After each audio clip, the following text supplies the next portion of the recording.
Pimpinan sidang memasuki ruangan sidang.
Assalamualaikum warahmatullahi wabarakatuh. Waalaikumsalam warahmatullahi wabarakatuh. Selamat pagi, salam sejahtera bagi kita semua. Om Swastiastu, Namo Buddhaya, salam kebajikan. Yang saya hormati Bupati atau Wali Kota beserta jajarannya, yang saya hormati pimpinan dan seluruh anggota DPRD, serta semua hadirin yang hadir pada pagi hari ini. Pertama-tama, mari kita bersyukur karena hari ini kita bisa berkumpul bersama dalam keadaan sehat walafiat.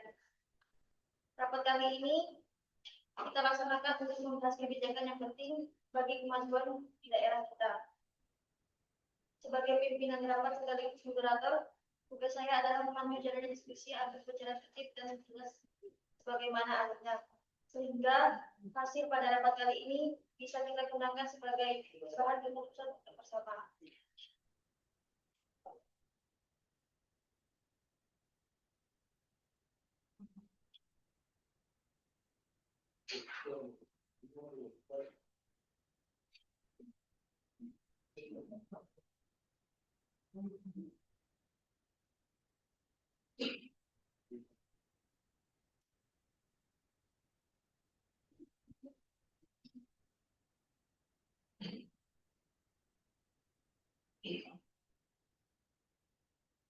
Untuk itu, kami persilakan.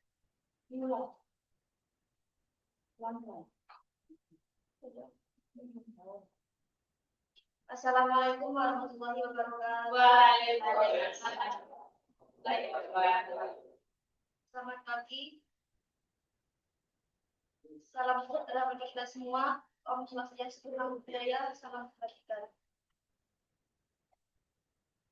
Yang terhormat, pimpinan dan seluruh anggota dewan yang saya muliakan, yang saya hormati, Bupati dan Wali Kota, beserta jajaran pemerintah daerah, serta para hadirin sekalian yang berbahagia.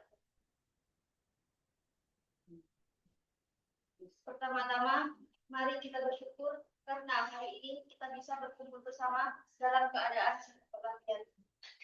Yang mana rapat pada kali ini kita laksanakan untuk membahas kebijakan yang penting bagi kemajuan di daerah kita. Sebagai pimpinan rapat dan sekaligus moderator, di sini tugas saya adalah menjalankan diskusi agar berjalan dengan tertib dan jelas pada akhirnya. Sehingga pada hasil rapat kali ini kita bisa digunakan sebagai bahan keputusan untuk bersama.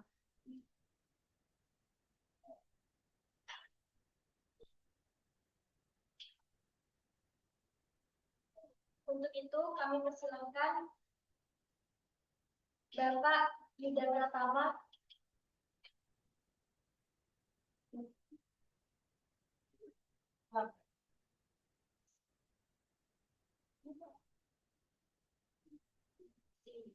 Allah, Bapak Saiful Yuda. Itu yang kasih.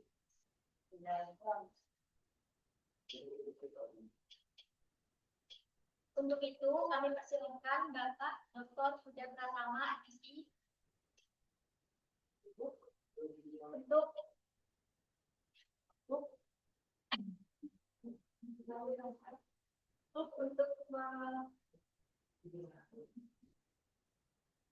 untuk menempati tempat ya.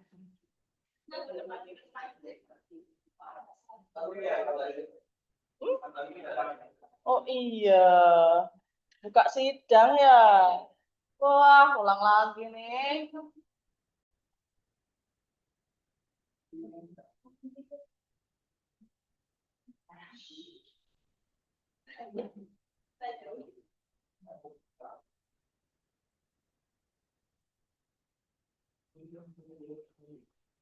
Assalamualaikum warahmatullahi wabarakatuh. Waalaikumsalam warahmatullahi wabarakatuh.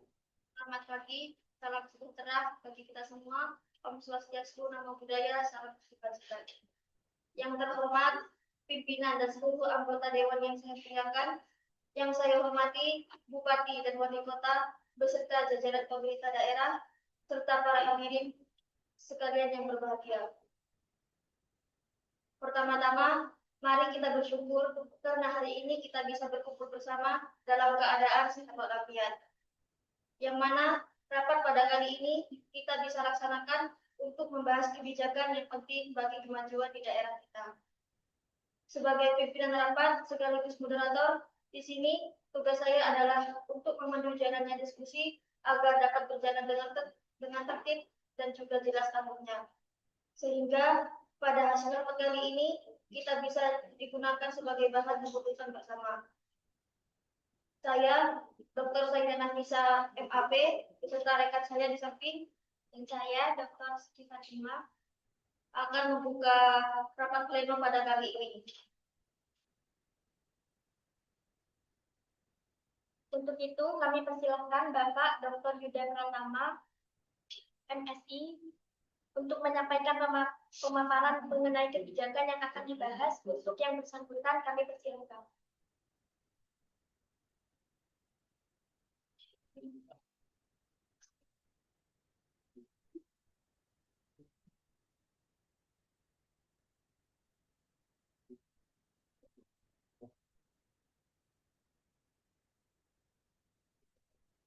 Bismillahirrahmanirrahim. Assalamualaikum warahmatullahi wabarakatuh.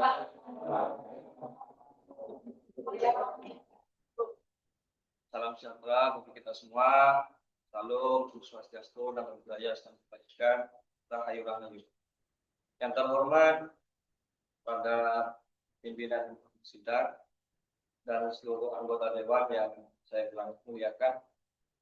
Yang saya hormati Bapak Bupati atau Wali Kota beserta jajaran pemerintah daerah, serta hadirin sekalian para anggota Dewan DPRD Kabupaten Probolinggo yang berbahagia.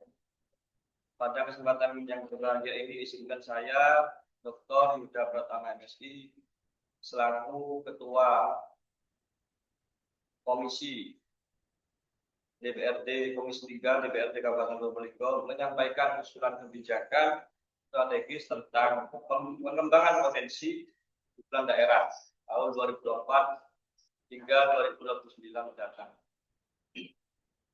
Terima kasih kepada Ibu Ketua DPR serta rekan-rekan anggota Dewan yang hadir pada pagi ini. Saya buka terlebih dahulu. Nah, permasalahan air ini sudah menjadi bahan perbincangan di komisi kami, di Komisi 3, yang mana air ini merupakan sumber kehidupan dan setiap warga. Karena itu tanggung jawab kita bersama memastikan tidak ada satupun masyarakat di Kabupaten Probolinggo yang kekurangan air bersih. Nah, setiap musim kemarau kita selalu dihadapkan pada kenyataan bahwa sejumlah wilayah seperti Kucil, Tiris, dan Lejas, daerah pegunungan lainnya mengalami kesulitan air bersih. Nah, warga harus menempuh jarak jauh, bahkan membeli air dengan harga tinggi hanya untuk kebutuhan sehari-hari. Nah, ini bukan hanya persoalan lingkungan, tetapi sudah menjadi masalah sosial dan kemanusiaan. Kami di Komisi 3 siap mendukung untuk langkah-langkah konkret dari pemerintah daerah, baik melalui penganggaran, pengawasan, maupun advokasi kebijakan, agar penanganan krisis air bersih ini tidak hanya bersifat sementara, tetapi menjadi program jangka panjang yang berkelanjutan. Nah, kami di Komisi 3 mengusulkan kebijakan baru dalam 3 arah strategis. Yang pertama, pembangunan dan rehabilitasi jaringan air bersih. Langkah yang pertama yang perlu kami tempuh adalah melakukan pembangunan dan rehabilitasi jaringan air bersih di wilayah-wilayah yang tadi saya sebutkan, rawan kekeringan, dan sebagian wilayah pegunungan. Nah, langkah ini mencakup yang pertama pemetaan sumber mata air bersih yang masih potensial dan belum dimanfaatkan secara optimal. Yang kedua, peningkatan jaringan pipa distribusi menuju wilayah pemukiman penduduk. Yang ketiga, rehabilitasi sarana air bersih yang rusak atau tidak lagi berfungsi. Tujuannya agar setiap desa memiliki air bersih yang merata dan berkelanjutan tanpa tergantung pada bantuan air tangki musiman dari pihak BNPB, Badan Penanggulangan Bencana. Nah, yang kedua yang kami usulkan yaitu tentang pemanfaatan teknologi tepat guna. Ini isinya yaitu pembangunan embung atau waduk mini sebagai penampung air hujan di musim penghujan, terus pengeboran sumur yang dalam di daerah yang memiliki potensi air tanah. Lalu instalasi penampungan air hujan atau rainwater harvesting di fasilitas publik seperti sekolah, kantor desa, dan tempat-tempat ibadah. Nah, dengan teknologi ini, daerah yang selama ini mengalami kekeringan dapat menyimpan cadangan air secara mandiri kebutuhan rumah tangga dan pertanian. Nah, yang ketiga yang kami usulkan kolaborasi lintas sektor. Kami akan mendorong pemerintah daerah sebagai pembuat kebijakan dan penyedia anggaran. Yang kedua, kita bersama-sama bekerjasama dengan PDAM sebagai pelaksana teknis, penyediaan dan distribusi air. Lalu kita melibatkan BPBD dan Dinas PU, pekerja umum, dan mitigasi bencana kekeringan serta pembangunan sarana. Nah, yang keempat, usulan kami yaitu penyusunan peraturan daerah tentang ketahanan air bersih. Langkah-langkah yang kami ambil yaitu menjadi dasar hukum dalam pengelolaan dan perlindungan sumber daya air, lalu menjamin hak masyarakat atas air bersih, mengatur kewajiban pemerintah dalam penyediaan infrastruktur air, lalu memberikan ruang partisipasi masyarakat dalam menjaga kelestarian sumber air.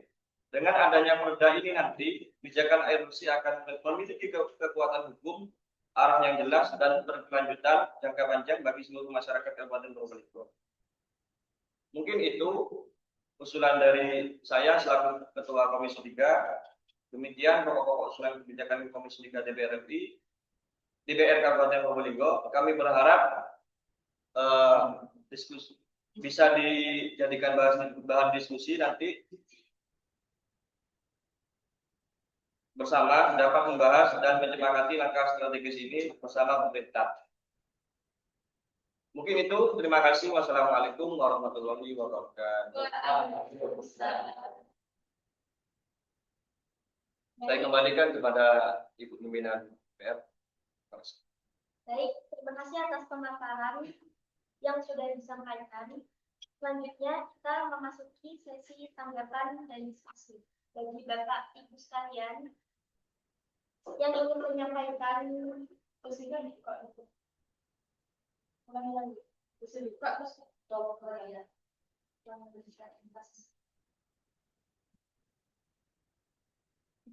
Gimana? Tadi udah benar lah, cuma kurang.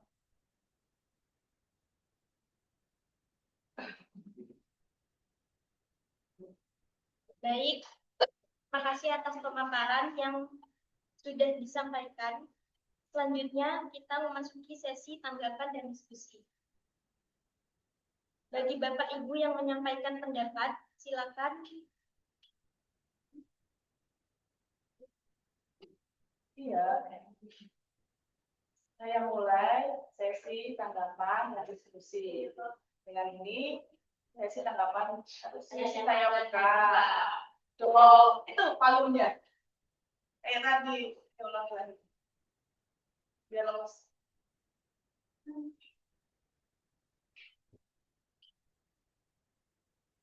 Baik, terima kasih atas pemaparan yang sudah disampaikan. Selanjutnya, kita masuk ke sesi tanggapan dan diskusi. Bagi Bapak Ibu yang ingin menyampaikan pendapat, silakan angkat tangan. Mohon disampaikan sesuai dengan pokok pembahasan agar diskusi berjalan efektif.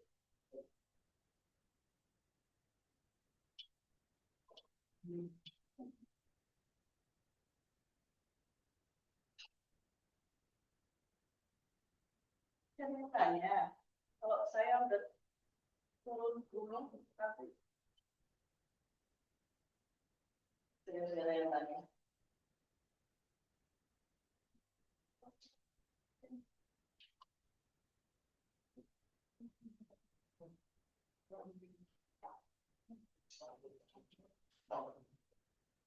Coba panggil Bapak Dr. Diki. Diki siapa? Widianto. Ya, untuk memberikan tanggapan atau aspirasi. Untuk Bapak Dr. Diki Wahyudi, silakan memberikan pertanyaan atau aspirasi.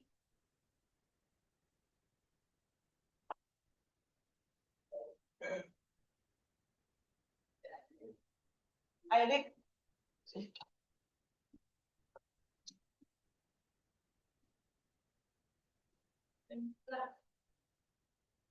Baik, terima kasih. Berdiri.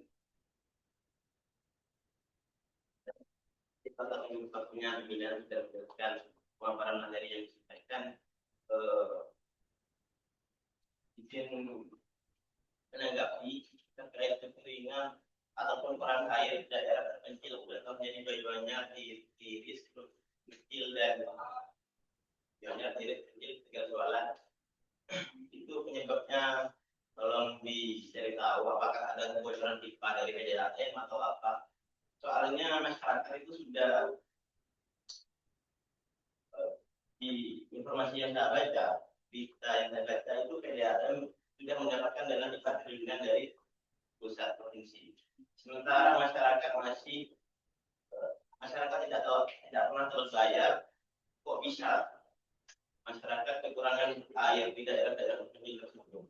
Tolong dicari tahu pimpinan kenapa kalau penyebabnya. Jika terjadi kebocoran air, tolong segera diperbaiki karena masyarakat sudah menjalankan kewajibannya.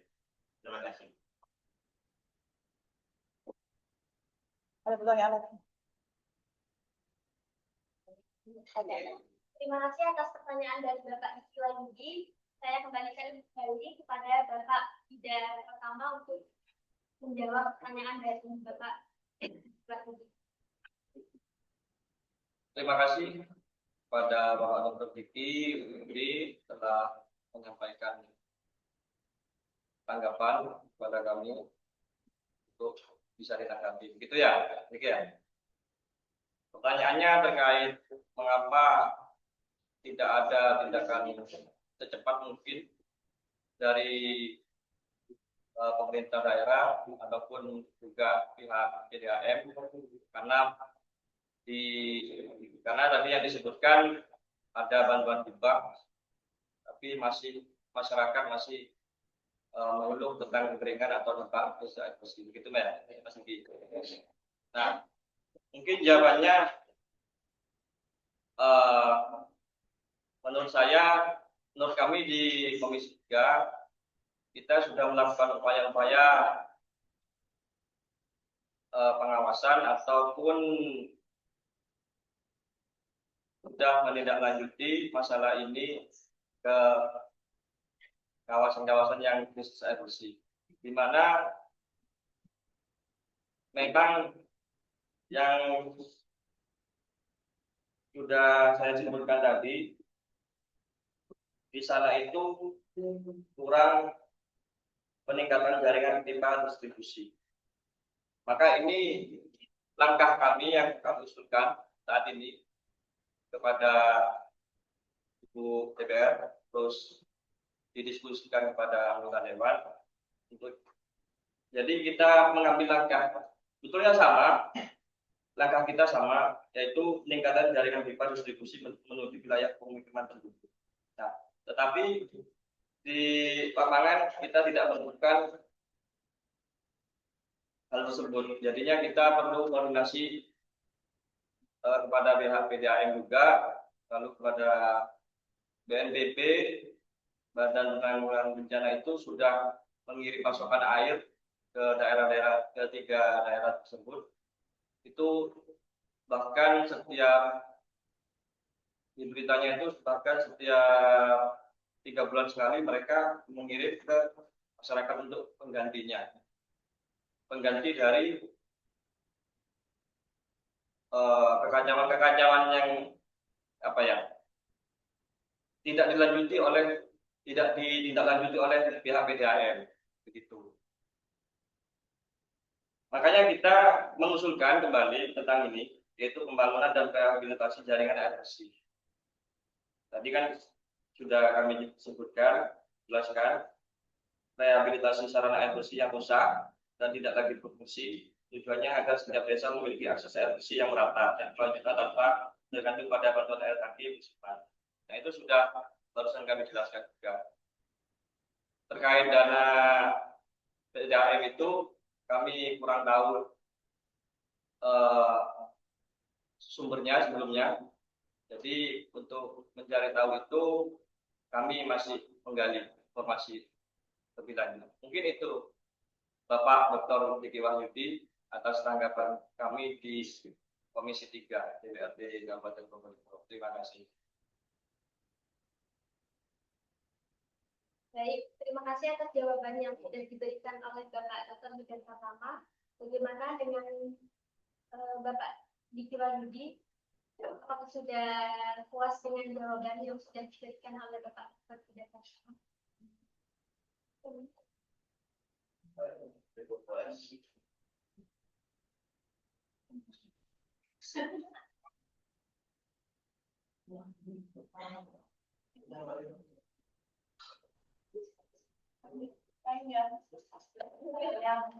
Ada Bu Dr. Firda, ada Bu Dr. Luli, tanyai aspirasinya bagaimana. Ada Bu Dr. Rica, Julian, ada Bu Dr. Dia, tanyai, tunjuk saja. Mau tunjuk siapa? Ada Bu Dr. Senandung.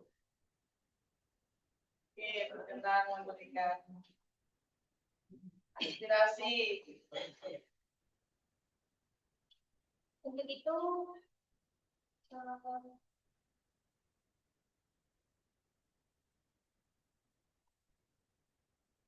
Ibu Dr. Tulis, Ya. ini yang diupayakan saya. Ya, yang belum Senandung. Kita belum. Biar semuanya. Dia belum. Saya juga belum. Saya juga belum. Itu juga belum. Tapi kan udah ada. Diminta. Dokter diminta. Untuk Ibu Dr. Nirita dipersilakan Berikan aspirasi. berikan aspirasi kepada Bapak Dr. Nirita dan teman-teman.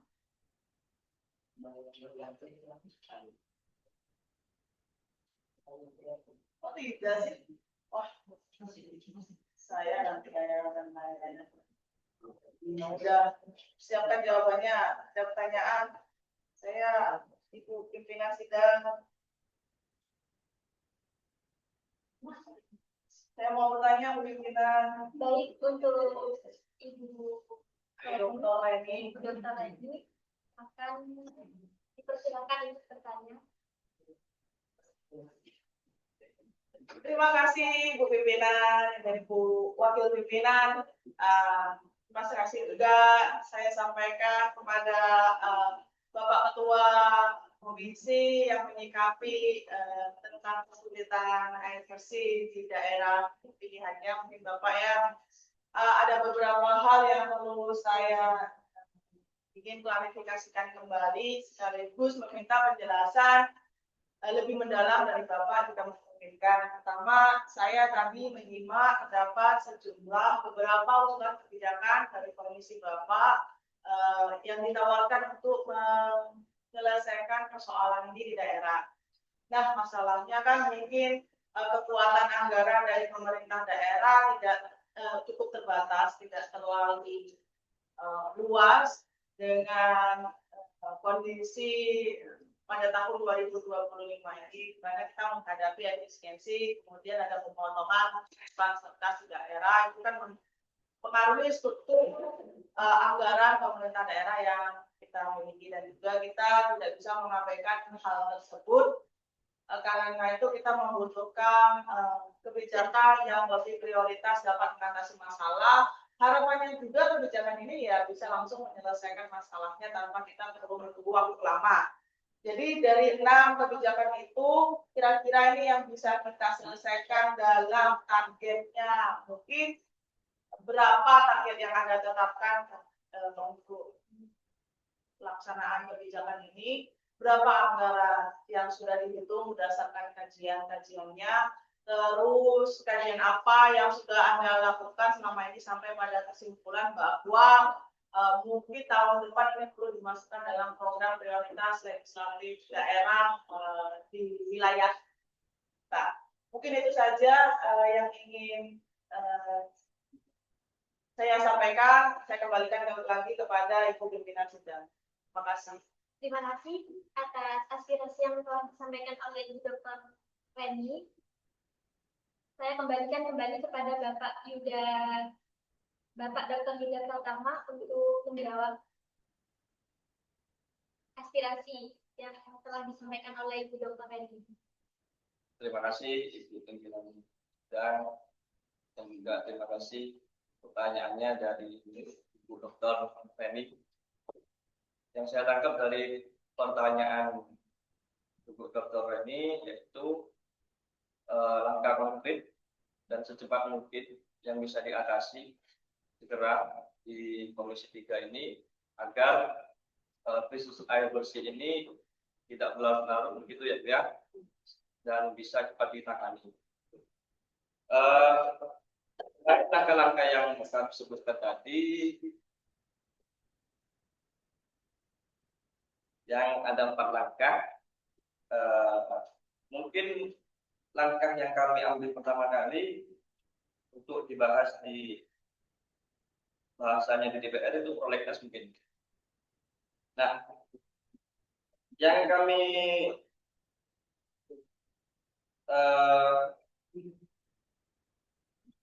lakukan pertama kali yaitu mungkin pemanfaatan teknologi tepat guna di daerah kawasan yang saya sebutkan tadi. Karena untuk tujuan untuk menjaga ketersediaan air sepanjang tahun. Artinya ini untuk 1 tahun yang akan datang. Artinya di sini ada jangka panjang. Itu ya. Makanya perlu diterapkan teknologi tepat guna yang disesuaikan dengan kondisi geografis Probolinggo.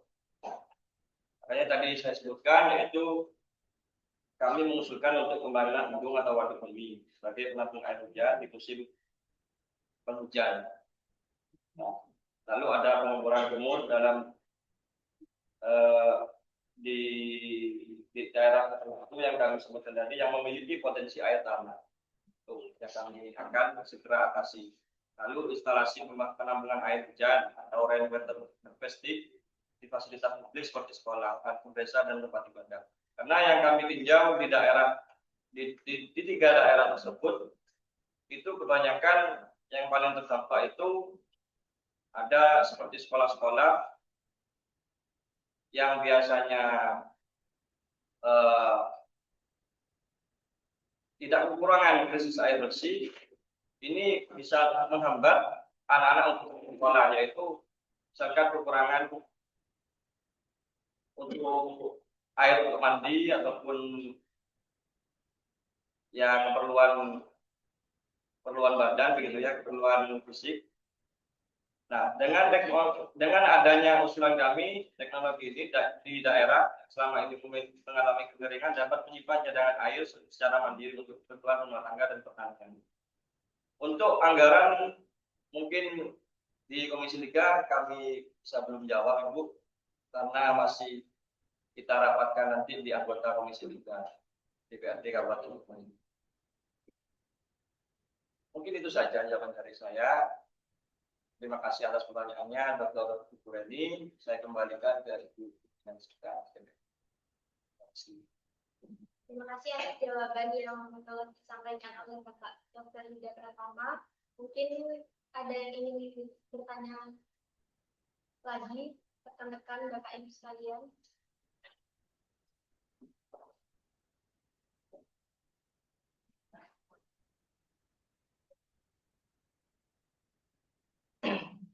Satu kecamatan ya? Satu Ya. kecamatan. Apa? Empatnya Satu kejadian. berapa desa tadi yang di apa? Ada Iris, Rucin, sama Menebus. Iris kecil, Leces enggak satu desa. enggak. Enggak satu kecamatan. Iris sama kecil bisa jadi Beda. satu. Ya. Yang paling parah yang ini. Yang paling parah di daerah, kalau Derimu itu kelebihan air. Di daerah Leces. Diolah leces. Paling parah leces. Karena pasokan dari PNBP itu paling banyak di sana. Di daerah Marais. Pokoknya ada daerah mana dari tahu Arif tahu. Jauh dari sungai. Jauh dari sana. Gak ada waduk. Pelosok-pelosok nggak ada. Bisa nggak evakuasi? Bisa. Arif tahu. Kawasan timur atau kawasan utara? Kenapa kok bisa? Apa Bu? Kenapa kok bisa? Ada apa di sana sehingga misalnya kita ada apa di sana sehingga misalnya Anda bisa menilai kalau di sana berpeluang untuk dibangun waduk. Ada syarat-syarat pembangunan waduk pasti. Nggak tahu. Karena begini kalau nggak ada yang mau ngomong. Karena kan tadi solusinya bagaimana? Jangan yang pertama bikin ring, Bikin pembangunan atau bikin jaringan pipa distribusi. jaringan pipa distribusi, distribusi PDAM, porosnya yang paling dekat dengan situ mana? Tahu juga Bu. Kurang tahu. Coba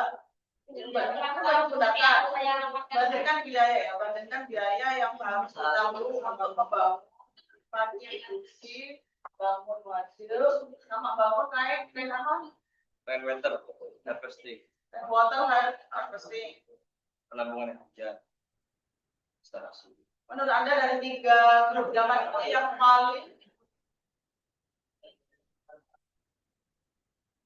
yang paling murah untuk bangun yang mana?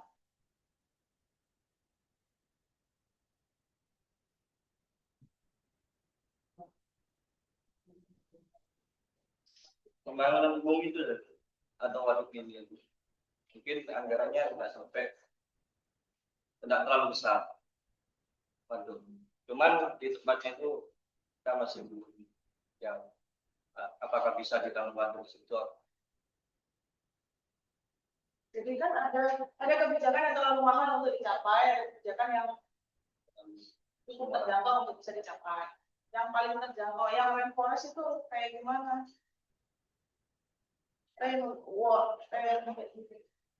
Rainwater harvesting ya. Gimana konsepnya?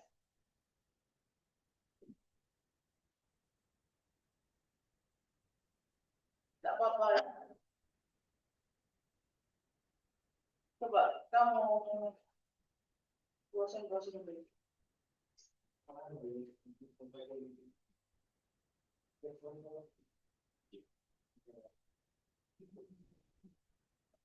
Ada gambarnya kan? Ya Bu. Nah, kamu cek ini dulu ya.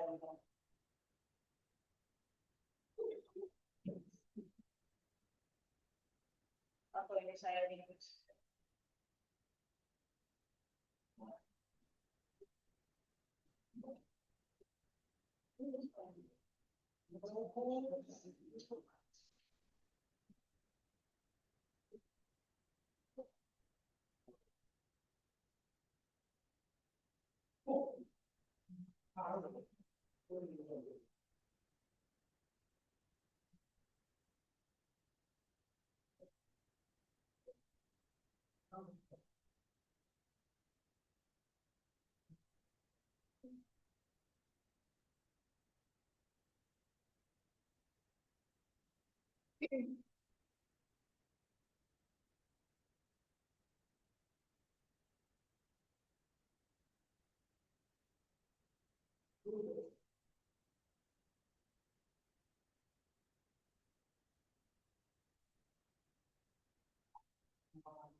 Coba jelaskan bangkai yang saya menyebut.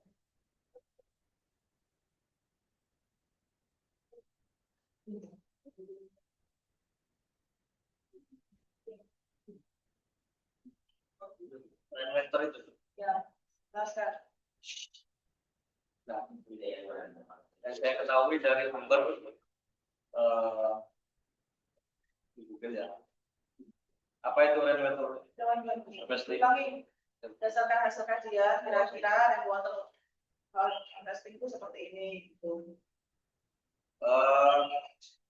Parameter harvesting itu kan tujuannya untuk mengurangi ketergantungan pada PDAM. Pelan-pelan. Bahasanya kami sudah melakukan kajian dengan mengundang tenaga ahli bidang lingkungan.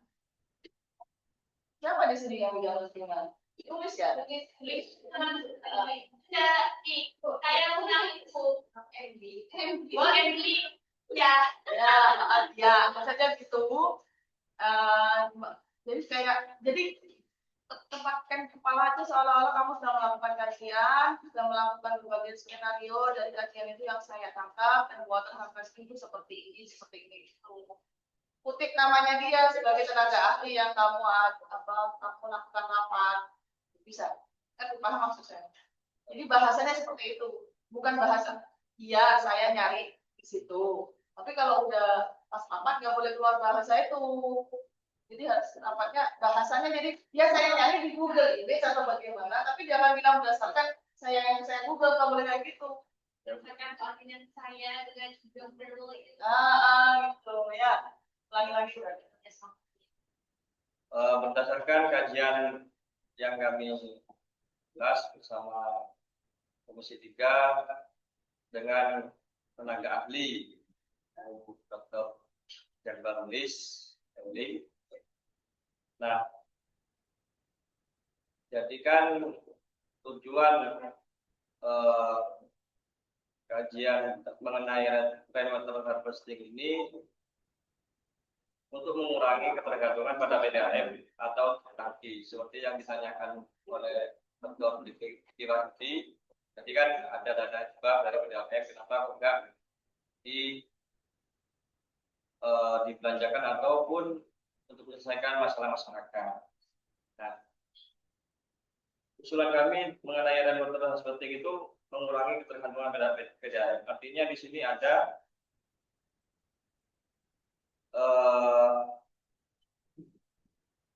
inovasi dari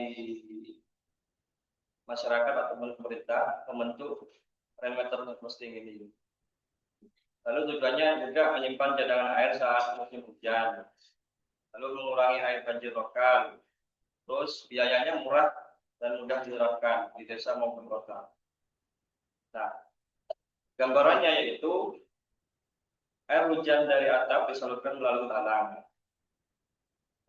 Diberi filter sederhana seperti kasa, pasir, kerikil. Nah, itu nanti disimpan dalam tandon 1.000 sampai 5.000 liter. Jadi cocok untuk yang saya sebutkan tadi yang terdampak yaitu sekolah, kantor desa dan tempat ibadah. Dan itu kebijakan plan harvesting ini cocok untuk rumah warga, sekolah, dan kantor desa. Jadi itu betul. Cek lagi emailnya.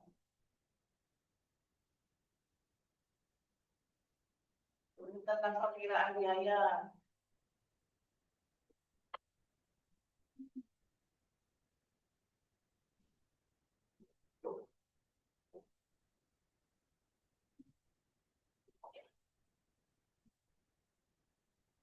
Nah, perkiraan biaya untuk kebijakan harvesting ini tadi kan disebutkan bisa menampung tandon 1.000 sampai 5 liter. Nah, itu cukup untuk kebutuhan sekolah, mencuci, mandi, cadangan minum bila cadangan minum. Nah, itu mencapai biaya kemungkinan sebesar 2 sampai 5 juta rupiah.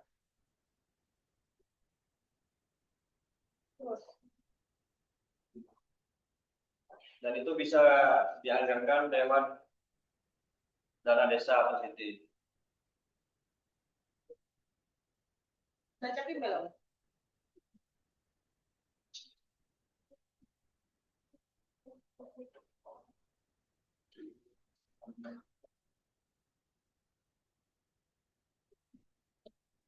Biayanya gitu. Silakan.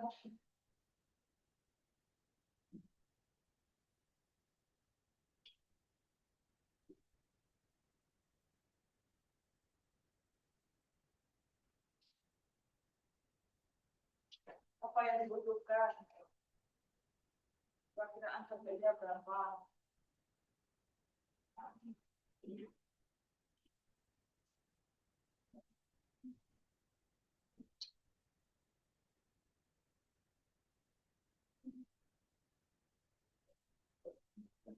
Sorry.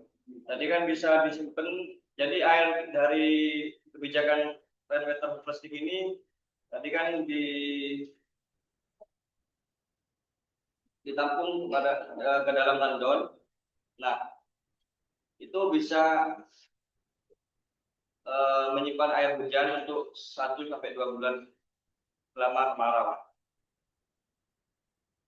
Sorry, tadi biayanya sebesar 60 sampai 150 juta. Itu bisa melewati anggaran desa atau DT.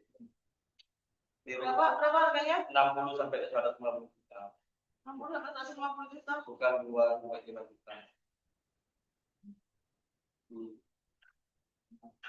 Gimana itu 60 sampai 200 juta?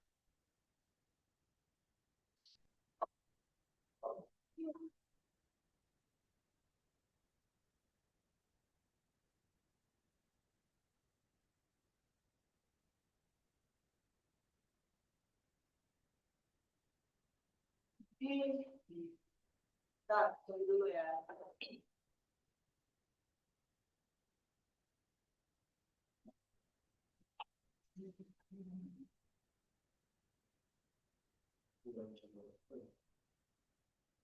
Sari Budi ini banyak apa? 02, 08, 03? Iya. Emailmu yang mana ya? Sari Budi 02, 08, 03. Email ya. Yes. Kok di sini sampai Budi 08, 03? Iya. Ya, 82.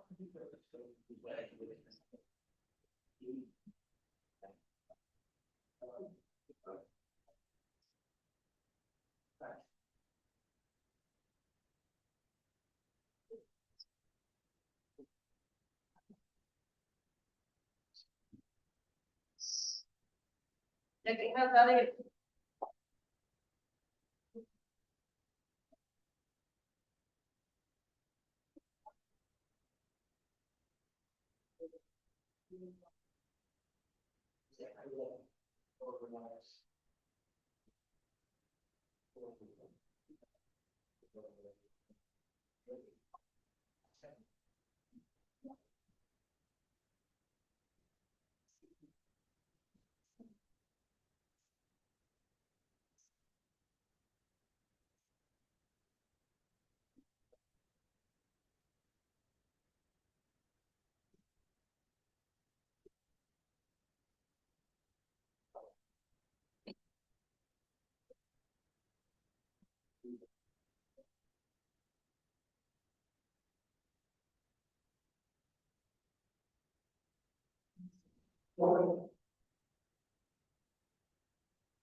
Iya, cek nomor dia.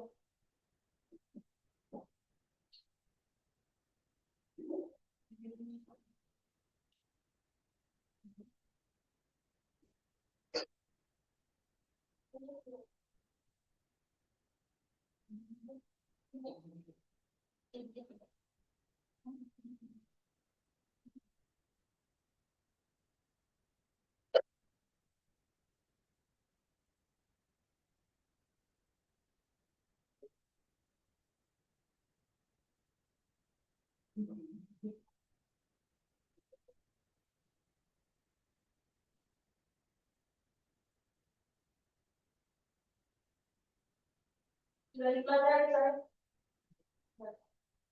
Aspirasi, aspirasi. Aspirasi itu kayak pendapat dari usulan kebijakannya Dr. Huda. Ya, saya kembalikan ke Nasida. Kembalikan ke skenario awal.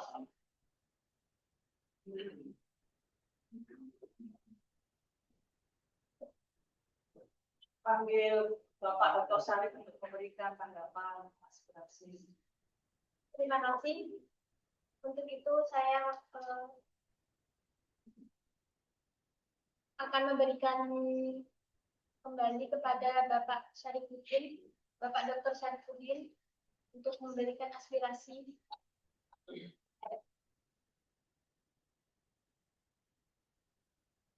Kami persilahkan. Maju ya, biar kelihatan. Kamera kelihatan jelek kalau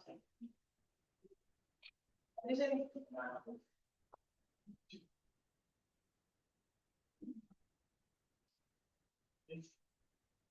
Bawa HP ya? Tidak. Izin pimpinan sidang. Ada beberapa polemik pertanyaan terkait dengan yang disampaikan oleh Dr. Huda. Baik.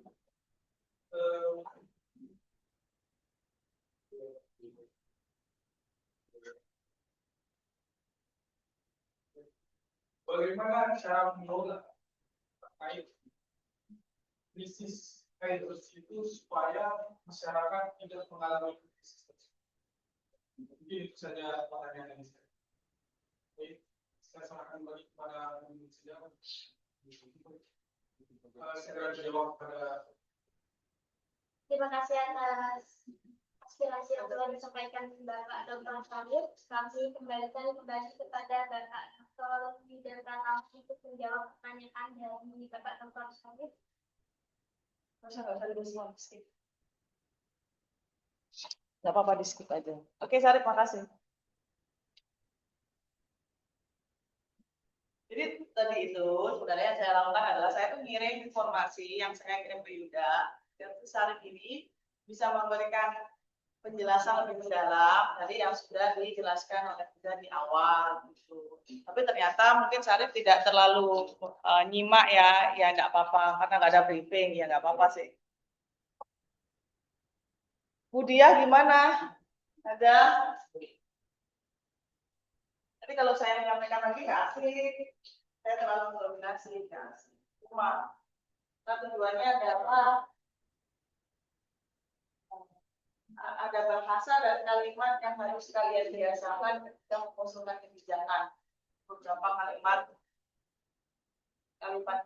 yang bukan kalimat yang biasanya kalian sampaikan ke teman kalian, itu yang harus kalian pelajari, seperti kata-kata solusi, jangka panjang, jangka pendek, jangka menengah. Kalau saya mau menyikapi sebagai anggota sidang ini, itu yang pertama saya mau mengapresiasi usulan kebijakan membangun rainwater harvesting.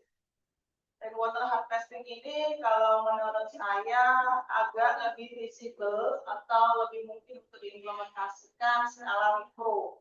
Jadi misalnya di sekolah mempunyai satu rainwater harvesting. Cuman ketika misalnya kita datang dan mengajak sekolah ini untuk berpartisipasi sebagai juga sasaran kebijakan, maka kita harus menjelaskan berapa biaya rainwater harvesting tersebut dan siapa yang menanggung. Tidak mungkin kita datang mengusulkan kebijakan kemudian meminta sekolah untuk membangun rainwater harvesting. Itu tidak mungkin karena ada keterbatasan dana di sekolah. Bahkan dari dana yang sudah ada, sekolah pun tidak bisa ya menambah suatu hal di luar operasional sekolah. Sekolah bukan suatu lembaga yang dia mendapat diizinkan untuk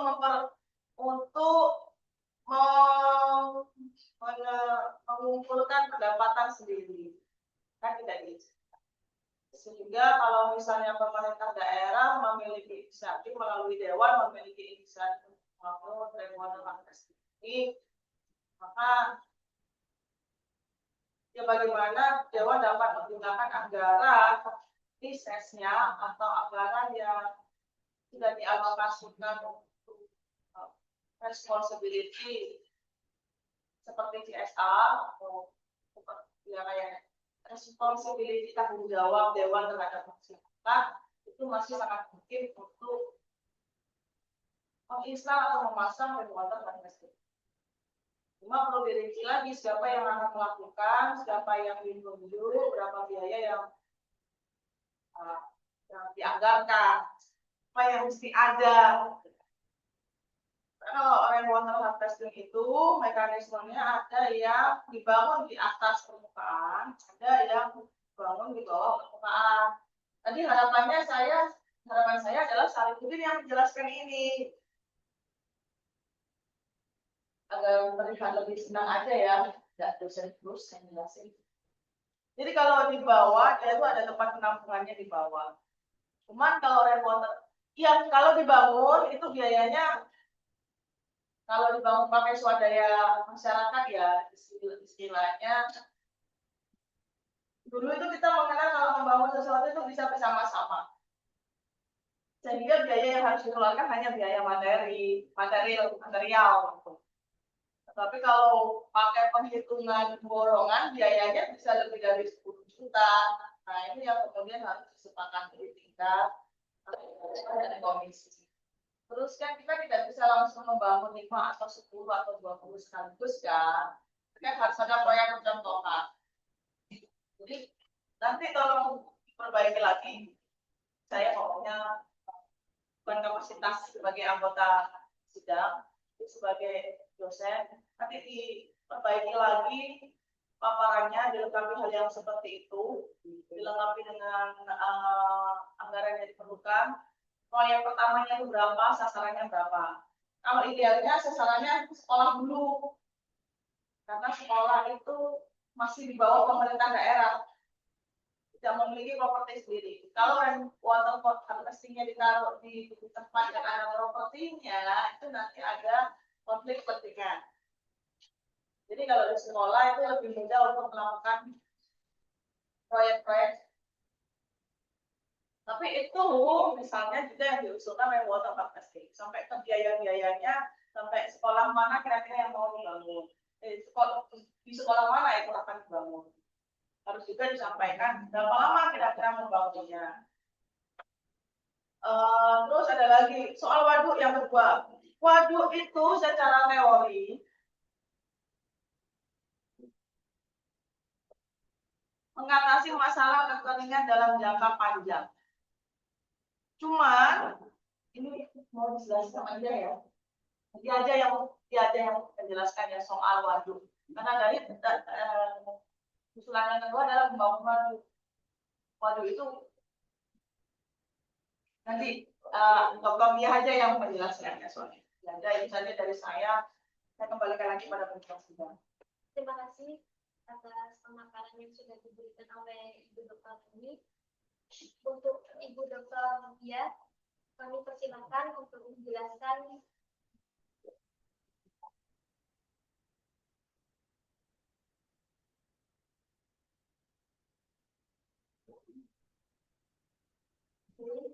kasih pimpinan atas waktu dan waktu yang lebih.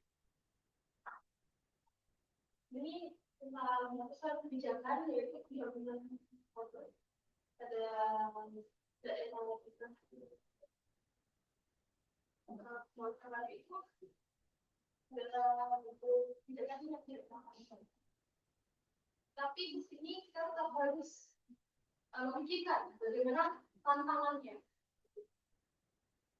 Mulai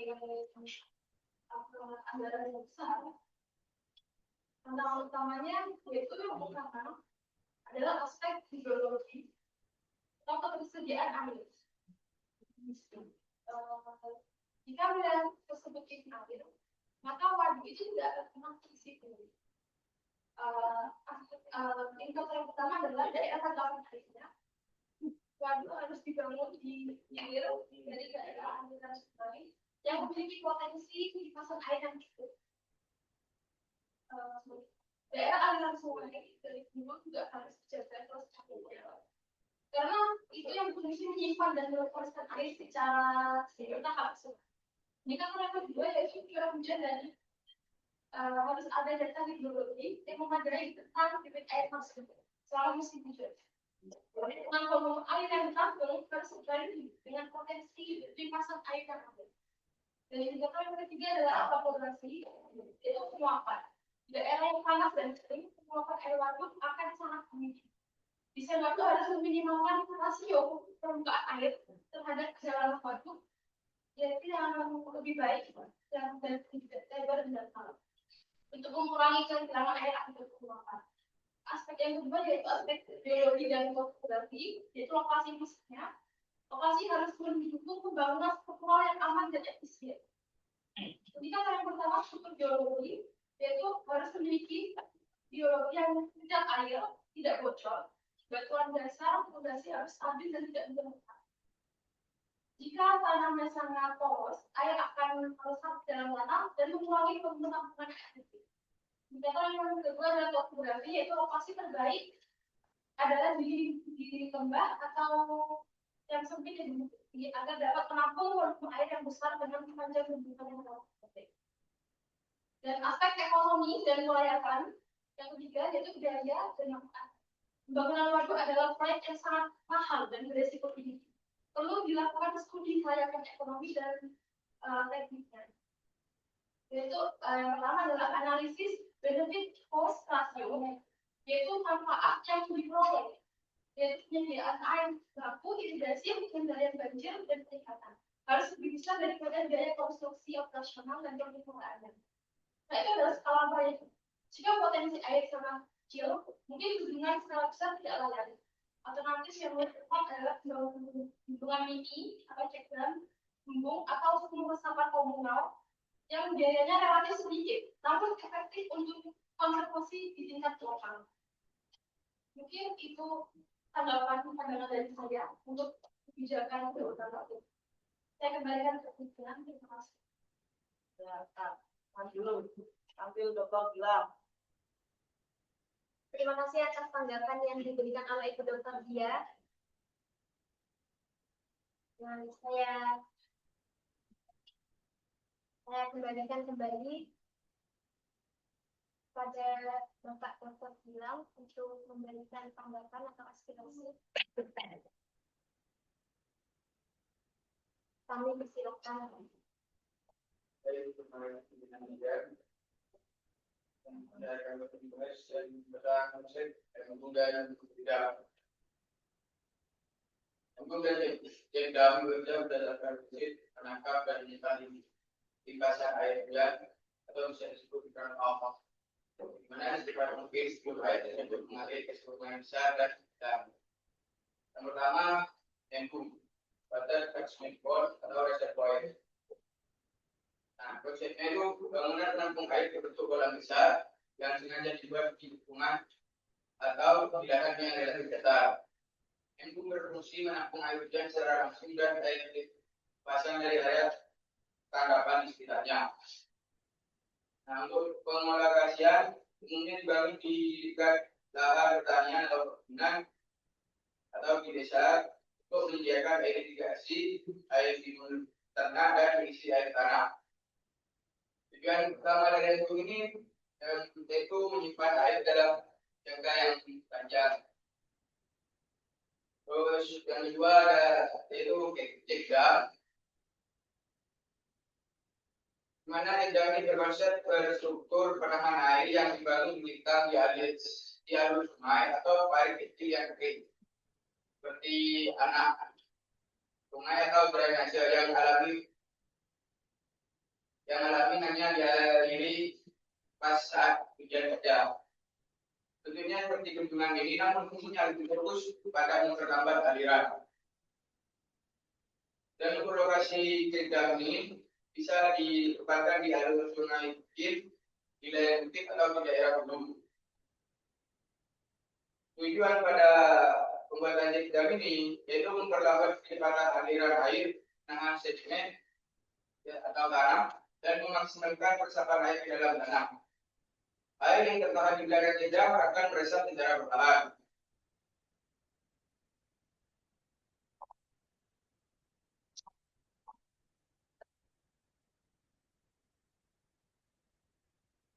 Manfaat daerah yang sulit air pembangunan baru tersebut, jika dibangun di lokasi yang sulit tentang air, embung dan cek dam memberikan manfaat yang signifikan seperti penyediaan air,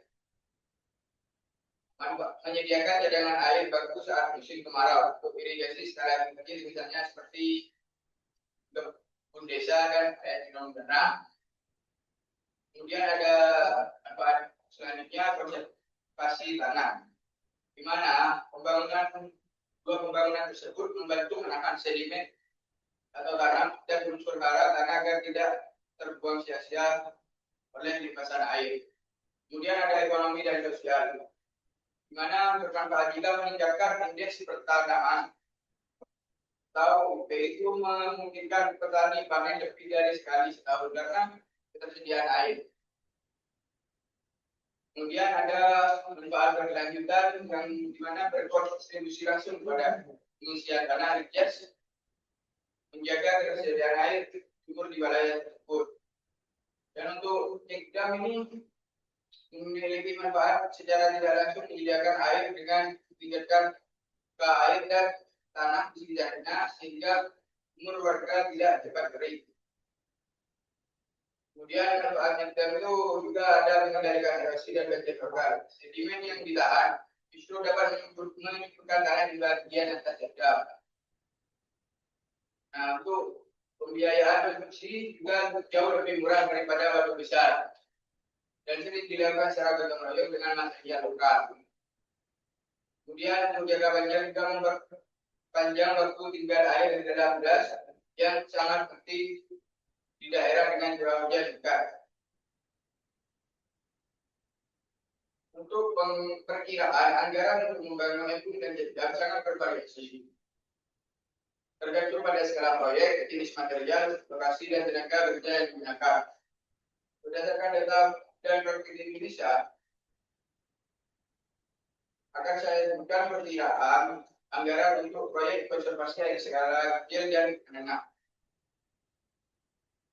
Nah, untuk pembagian perkiraan anggaran bangunan itu dibagi berdasarkan skala dan tipe konstruksi. Yang pertama ada embung pertanian skala kecil, di mana embung tanam ini itu tentang perkiraan biaya dari 100 juta sampai 200 juta. Nah, di proyek ini adalah sederhana yang sering dibiayai oleh dana desa atau bantuan pertanian. Kapasitas tampung biasanya kecil hingga sedang, misalnya mampu mengairi lahan 4 hektar atau volume tampung sekitar 500 sampai 1000 meter kubik. Embung dengan yang kedua ada embung dengan geomembran dengan anggaran perkiraan 100 juta sampai 500 juta. Nah, biaya lebih tinggi karena melibatkan material berlapis untuk mencegah kebocoran yang sangat penting di daerah berpasir atau debit air. Komponen biaya utama.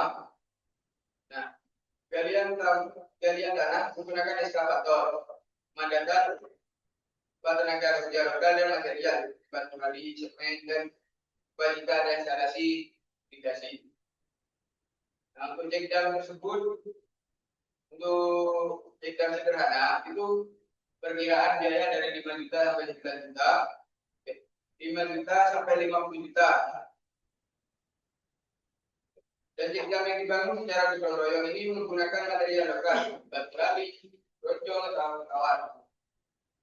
Bagusnya adalah menahan laju air dan sedimen di parit atau di grading. Nah, untuk jekdam yang permanen bisa menghabiskan perencanaan anggaran sekitar dari 100 juta sampai 2,5 miliar. Nah, biaya yang menjual ini jika jekdam dibangun dengan tahun permanen, jalur sungai besar yang digunakan untuk pengendalian sedimen yang masif. Contoh, jekdam yang lebih besar bisa mencapai unit di atas 2 miliar per unit. Nah, tujuan utamanya yaitu biaya sangat bergantung pada tinggi jekdam, panjang atau lebar sungai, dan material yang digunakan. Nah, yang ketiga yaitu ada embung skala menengah atau proyek pemerintah. Embung skala menengah yang pertama itu dana pembiayaan dari 1,5 miliar sampai 10 miliar. Nah, embung ini biasanya sudah mencakup pekerjaan konstruksi yang lebih detail, tiwel, pintu air, dan instalasi perpipaan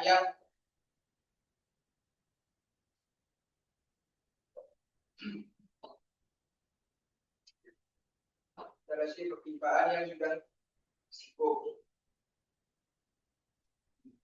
Kemudian ada embung skala besar yang perkiraan biaya ini bisa mencapai 30 miliar ke atas.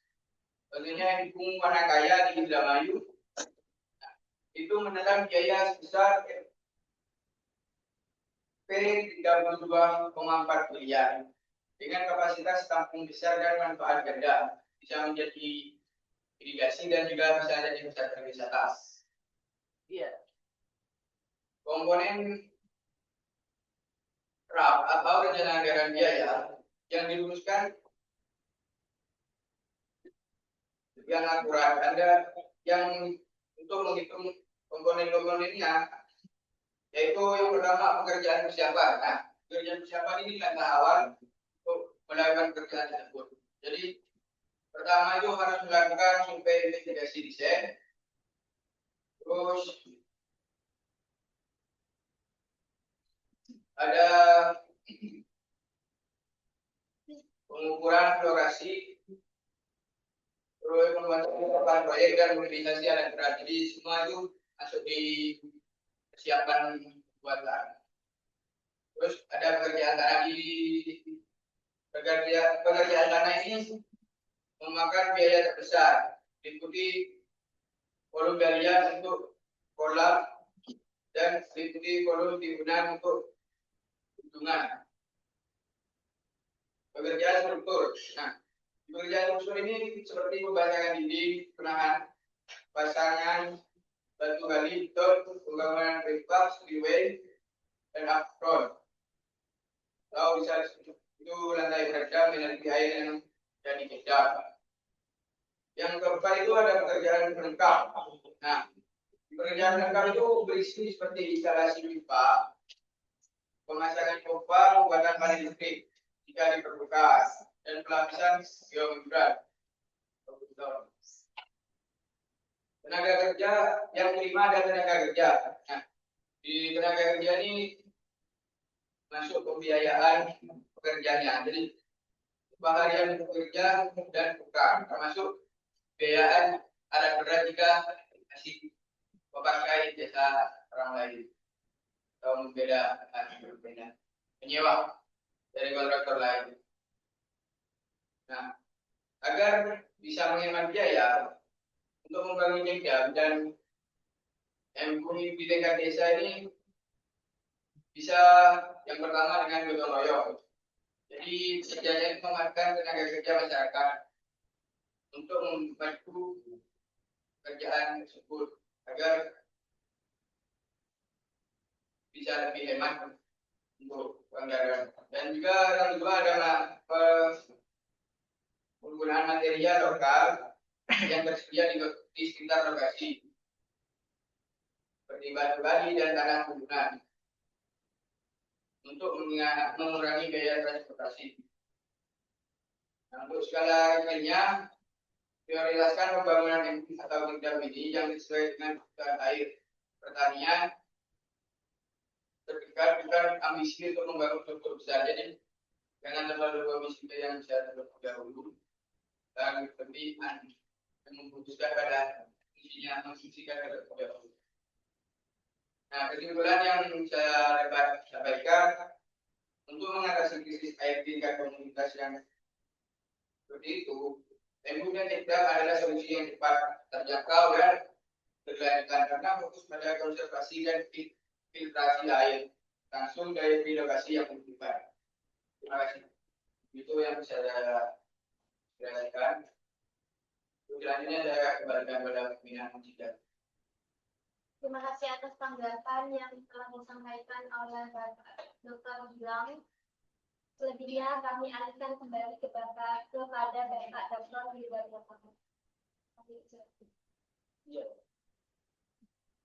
Ditutup lagi, tapi ya kamu tutup, kamu terima, nanti direncanakan dijadwalkan kembali rapat dengan komisi untuk mempertimbangkan aspirasi dari anggota dewan pada hari ini.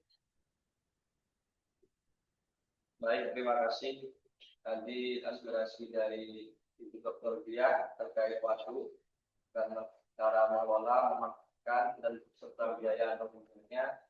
Dan juga terima kasih juga pada aspirasi dari Bapak Dr. Bapak Gilang Kuman Prasetyo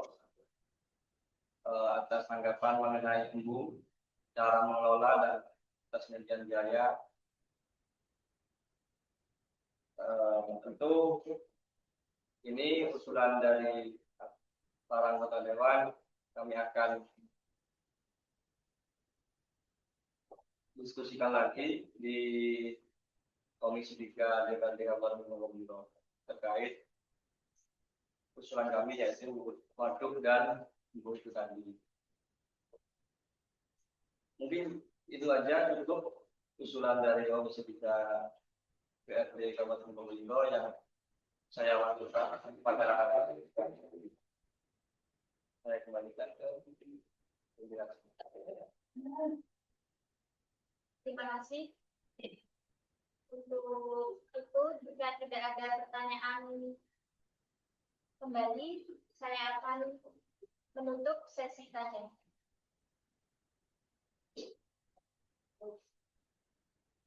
Gimana cara menutupnya? Sudah ditutup belum kan ya? Ya, lanjutkan. Baik, Bapak Ibu sekalian, setelah mendengarkan berbagai tanggapan dan masukan dari Ketua Komisi, kita berharap pada pembahasan pagi hari ini bisa menjadi dasar untuk merumuskan kebijakan yang lebih tepat dan juga bermanfaat bagi masyarakat. Terima kasih atas perhatian dan semua peserta rapat yang hadir pada pagi ini. Semoga apa yang kita lakukan hari ini bisa membawa kebaikan dan bisa membawa kebaikan bagi daerah kita. Sekian pada rapat pleno hari ini kami nyatakan tutup.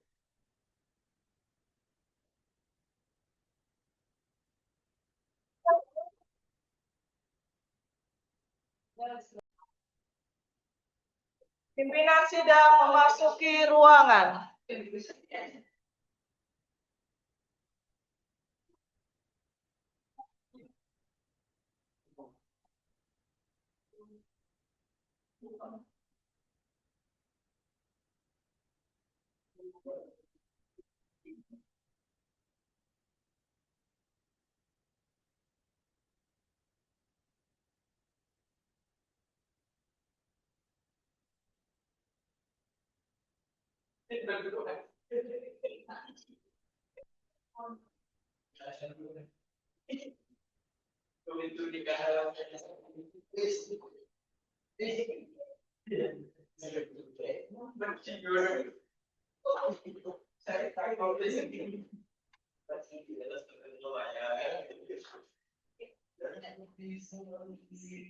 Assalamualaikum warahmatullahi wabarakatuh.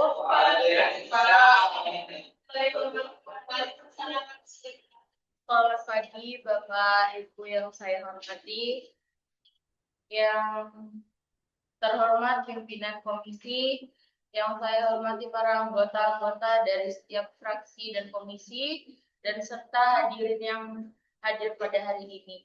Perkenalkan, saya Ketua Pimpinan Dr. Senandung M. Sos, sekaligus moderator rapat untuk memandu jalannya rapat pembahasan mengenai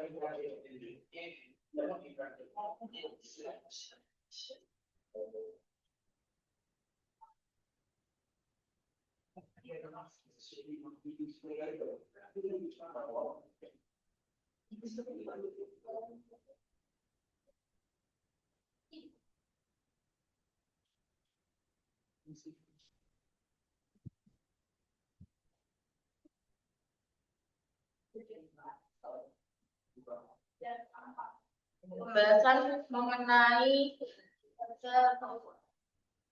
terkait usulan kebijakan setiap dewan